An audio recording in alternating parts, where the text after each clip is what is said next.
Hey everybody, welcome back to our Let's Play of 80 Days with Nerdstalgic. So we're currently in Istanbul. It's day 11. We're doing pretty well on funds, and I think what we're about to do is on Sunday we're going to take off for Tehran. We might... we'll see. We might try to negotiate our way into passage tomorrow, if it's not exorbitantly expensive. When we look today, we could have today, which is Friday, negotiated passage today to Tehran, but it was like 2,500 pounds. So I was like, no way. And it would have cost us a couple hundred extra to leave tomorrow. I'm hoping that it doesn't cost us another 2,500 to leave tomorrow, because there's no way I'm doing that. But I wouldn't mind spending a few £100 to make some time. I found myself in the historic quarter of Sultan Ahmet, in the shadow of the glorious minarets of the Blue Mosque. I had some hours before I had to return to Monsieur Fogg. I made my way to the Grand Bazaar, a covered market holding thousands upon thousands of stalls, divided into streets of vendors selling everything from Turkish leather slippers to dried fruits and nuts stacked in precarious pyramids. The vendors called out in every language known to man, and I'd wager some entirely invented. I skirted the edge of it, only to encounter a yet more busy group. A mob was gathering on a street corner. "We are protesting against the Sultan's so-called modernization," a young medical student told me breathlessly. "A dangerous pastime," I declared. "Indeed, what are modern institutions without liberty? The time of absolute monarchy is over, friend." The crowd surged forward, shouting slogans in Arabic and English, and even some well-worn phrases stoned directly from the French Revolution. I spotted an empty side street and took my chance. Ducking in, I waited till the crowd passed, but I was soon not alone. The student had followed my lead. "You should be protesting." I ignored him. and moved away, and he ignored me. I found Monsieur Fogg reading a newspaper back at our lodgings. He looked up warmly. I made him a cup of mint tea to make up for my long absence before we settled in to consider the next course of our journey. Hurry, Passepartout, don't drop those cases. Alright, so our plan is to go to Tehran. Can we negotiate?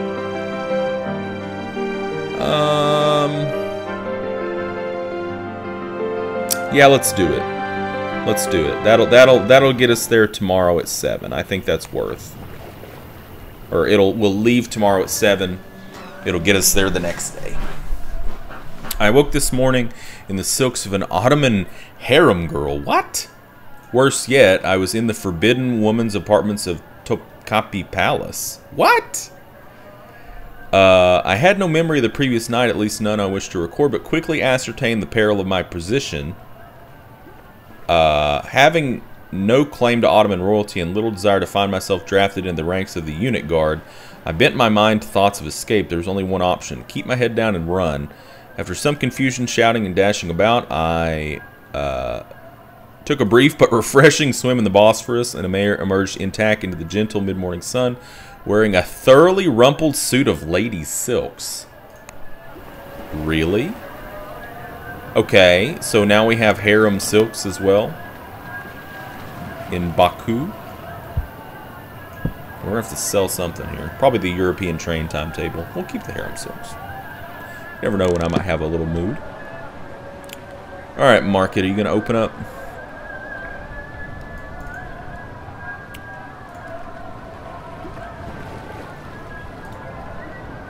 Market? Market's not opening. Great. Alright, well. There we go. We don't need the European timetable anymore. Let's embark. The reason we had to sell something was because we didn't have enough space. A gigantic iron horse reared from the prow of the Istanbul-Tehran Express, billowing gouts of steam from its nostrils. The Kamertage was distinctly Ottoman in design, but where even the most luxurious European trains sacrificed weight for efficiency, it was a matter of some pride that the Kamertage's engines used a carefully guarded new Persian design. Supposedly capable of achieving a top speed of 75 miles per hour. That would be a hellacious speed for the setting. This could tip the balance of power in the region, perhaps even start a war. I began our journey with such weighty thoughts. reflecting with some sadness that steam power, for all its wonder, had only made the great game of empires more dangerous. Indeed. Let's converse with somebody. Greetings, Ajad Gul. Good evening to you, monsieur. Alright, what can you tell me about Tehran? Oh, he's got a terrible headache. I'm sorry. I wish I had something to give him. What about Herat? Okay, so Karamskaya to Usurisk, yeah. I don't really want to know about that. Can you tell me anything about Kabul? No. Okay.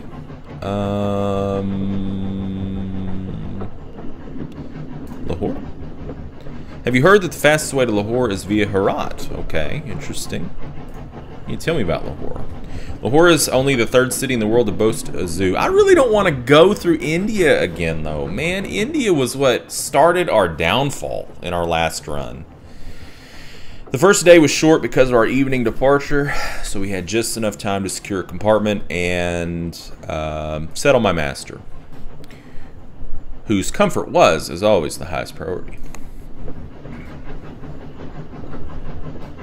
Hopefully we'll find out some more routes here. Let's converse with somebody. Oh, fog. Talk about Tehran. Persia's Bandor-class airships are the fastest in the sky. Interesting. Maybe we could take an airship somewhere. Did you discover anything in the paper about Kabul? Kabul is the northernmost city of the British Raj. Yeah, see, that's where it all started to go pear-shaped. God. Quetta. For instance, you can buy tea sets in Quetta worth a huge amount in Karachi. Okay. So, we're going to Tehran right now. Said that the quickest way to Lahore is from Herat. I'm kind of scared, guys. Because last time we went this way, right?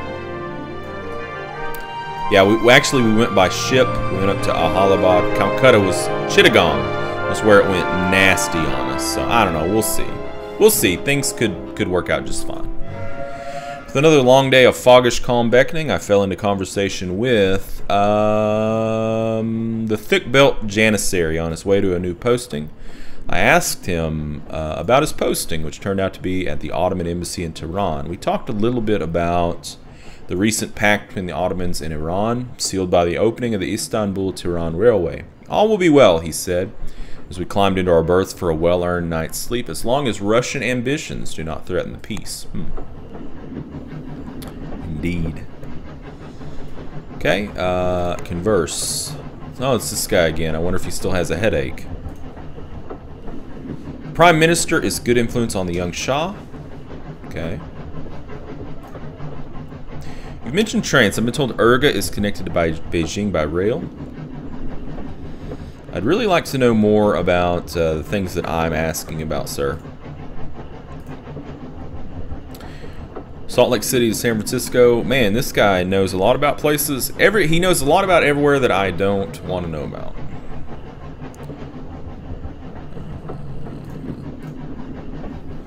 Did you know you can obtain amethyst and hot yield and self-profit in Karachi? He has to go.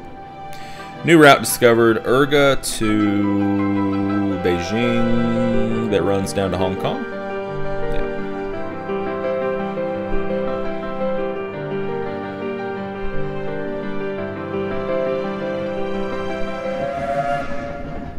So it's interesting, some of these routes I thought we knew from our earlier play. Maybe I don't know, it's kind of weird. Comertage stopped for 5 hours at the Iranian border while various uniformed inspectors scrutinized our papers and peered into our faces.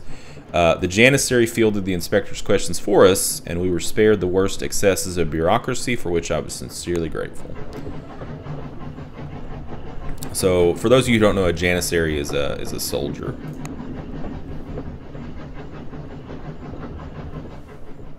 I learned that from playing Age of Empires 2 in junior high and high school. I stretched my legs by walking the corridors. The Comertage was bristling with uniformed guards who grew more unfriendly as I approached the front of the train. Two taciturn fellows blocked the entrance to the engine car, no doubt guarding the secret new designs from prying eyes. Just then I saw a flash of red outside and hurried to the window. To my shock, the red-haired woman from my compartment was hanging from the side of the train. She looked up at me through wind goggles and lifted an arm to wave, and I saw her hand was covered in a twisting metal gauntlet covered in rubber suction cups, much like those on a squid. As I watched, she determinedly began to sucker her way towards the engine car. Oh no. Considered calling a guard, but despaired of explaining the strange side of them in my halting Turkish. Perplexed, returned to my compartment. It was at least an hour before the red-haired adventuress appeared, cheeks ruddy, but otherwise not a hair out of place. "You look flushed, madame," I remarked. "Oh, you flatter me, monsieur." She returned with all the vapidity of a country debutante. We exchanged some small talk, and I discovered her name was Ksenia Petrovna Volkova. Ah, she's Russian. Ah, yes, I tried valiantly to penetrate her laughing facade, but all too soon the Kamertage pulled into Tehran station. Unsurprisingly, perhaps, the red-haired adventuress had disappeared by the time I gathered up our bags, but by then I was too entranced by the sights and smells of the ancient city of Tehran, capital of the Kingdom of Iran. I've always wanted to visit Tehran. Always. Always. I've heard lots of great things about Tehran. Alright, so we definitely want to sell the silk. Woo. Good stuff. What do we got? Hand-woven carpet. Worth a ton in Kabul. Omsk, Baku, and Karachi. Russian train timetable. It's pretty cheap. I think we buy it just to get the routes out of it. So Tromsø, which is up in the Arctic Circle. Helsinki, Minsk. It's pretty helpful. Not too far away from that. More routes. Good. Bucharest to Odessa to Moscow, Krasnoyarsk, Merv. Alright, well, let's look at our plan real quick. Alright, so really we only know one way to go here, and that's Herat. Departs in 2 days at 4 p.m. We could negotiate through some thoroughly ungentlemanly behavior. No, it costs way too much. That departs in 2 days at 4. This departs in 2 days at 4. Interesting. I don't know. I think it really depends on what we can sell here. Which I think, didn't we have that thing that could sell for a ton? Yeah, we're definitely going to be getting that. There was like that rug that could sell for like 7,000 pounds at Kabul, so we're definitely going to Kabul. Okay, let's stay the night. Day 16. Tehran was a city of invention and artifice wrapped around ancient grandeur. Bayandor airships floated between the minarets of mosques and church spires glowing golden in the gaslight. I sought out engineers and found them in the cafes, drinking heavily sweetened coffee and racing their inventions across tabletops. I spoke to the metal forgers. An older woman whose muscular arms bulged under her chador leaned closer. "The other artificers call us mere blacksmiths," she said, waving her burn-spotted hands. "But could they make their wondrous devices if we didn't first hammer out their copper sheets and spin their wires?" "It is fine work," I remarked. "The finest," a middle-aged fellow by the name of Rafik remarked. "In other cultures, a copper lily may be enough for an artificer to complete their education, but we all apprentice to other guilds and craftsmen. To truly make automata, we must be jewelers, architects, shipwrights, cobblers, doctors, dancers." But then you must learn endlessly. Rafik smiled. "Is that not what human culture is? Is that not what Tehran is? Endless learning poured into buildings and gardens and inventions?" I swallowed. "Are you sure you're not a poet?" "And I'm a dancer too," Rafik winked, and we clinked our coffee glasses together. Someone further in called out, "To the Shahanshah," and we all raised our cups, and some wag added, "May he live forever under the watchful eye of the Prime Minister," and everyone laughed. That is my abiding memory of Tehran. A place where human could both be right and humane all at the same time, a rare thing in this world of ours. It is a city I am sure that will stand forever. Alright, so we're going to hit the market for Shiggity at 7 o'clock. Buy up that rug. Actually, let's explore first. We might find a route that is more to what we want. Interesting, so we could go up and hit the Russian railroad. To say that the capital of the Persian Empire is modern would be to deny the unparalleled glory of its ancient monuments and palaces. The Kahar Shahs, or Qajar Shahs, I don't know, ruled over an empire almost constantly at war. though you would not know it. As I walked the streets, I felt safer than I might along the banks of the Seine. The city itself, is a garden of culture and art, protected from the skirmishes along its borders. I sat in the cafes with poets as they dueled each other with words and competed for patronage. Right, now we go to the market. This thing sells for a ton in Kabul. Yeah, we're going to be riding the rails, so we might as well take this. How much would that sell for? It says valuable in Omsk, Baku, and Karachi. Let's look at our map just real quick. So Omsk is going to be up here somewhere, I think. Let's zoom in. Yeah, I don't think we're going to be going to Karachi. Where was the other place that it was? Baku.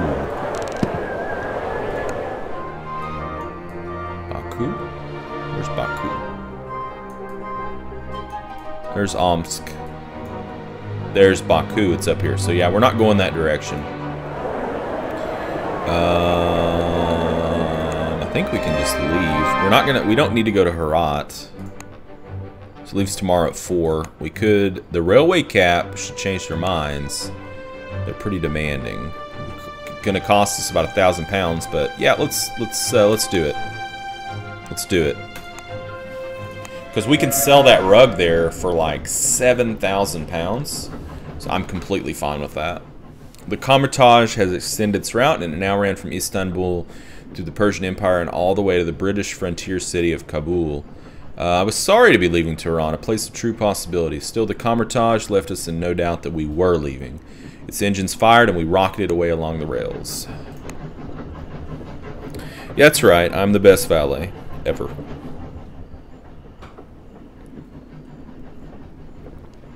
One of the Armenian porters nudged his Pashtun friend and muttered something uncomplimentary as he watched me struggle to load our things into the luggage car.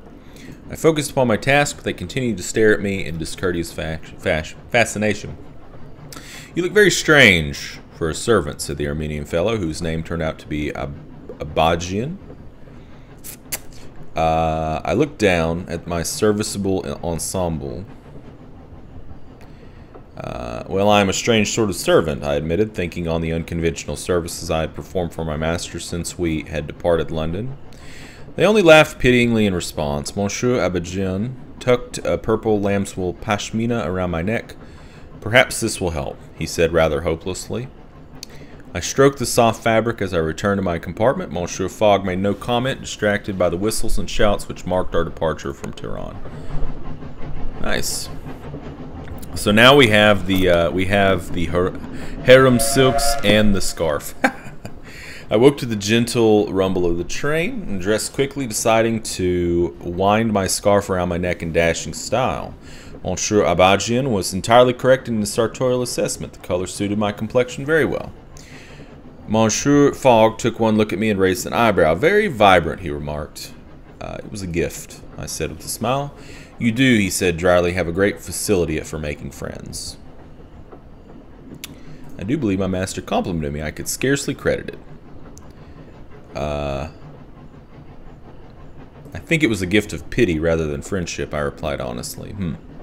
Was his only reply before he turned away and fixed his attention upon the passing scenery until the Comertage pulled into Herat, on the border of the Persian Empire and the frontier of British Indian colonial lands. So we did not stop in Herat, we just pressed right on to Kabul. Experimental hovercraft to launch from Yokohama soon. Cool. So where's it going to run from? Yokohama to Honolulu? I'm sure it's going to cost an arm and a leg. Looks like it.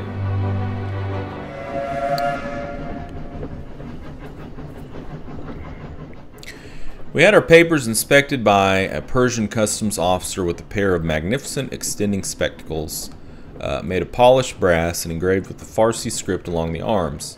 He inspected our documents while turning a small lever behind his ear. A pair of smoke glass lenses slipped over the clear ones, and he inspected our documents once more. "You are widely traveled," he remarked. "We are traveling around the world," I blurted, and could nearly hear my master refrain from rolling his eyes. "Oh, well, it's none of my business," the official remarked philosophically. "Your papers are in order. Good luck with your travels." We repeated much the same experience with the British customs official a few hours later, and so we arrived at Kabul, thoroughly inspected and officially stamped.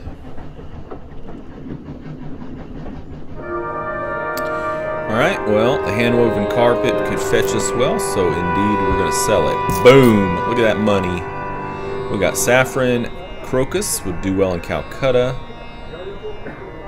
And evening jacket. Is there a chance we might go to Calcutta? Why can't we? You can manage another case, can't you, Passepartout? Let's take the saffron crocus, because that's a huge return. And then that would keep us from getting robbed. And we'll take the evening jacket. You made an excellent trade. Indeed I have, sir. Indeed I have. Alright. Well, that's where we're going to end this video. So we're day 19, and we're currently in Kabul, which is, I believe, in Afghanistan. We did just pick up a saffron that'll sell for a ton in Calcutta. But, oh my god. I don't want to go through India again. I don't want to do it, guys. I don't want to do it. I don't want to get captured by the Kali cultists. Alright. But anyways, we'll kind of cross that bridge when we get to it in our next episode. So thank you guys for joining me, and until next time, game on.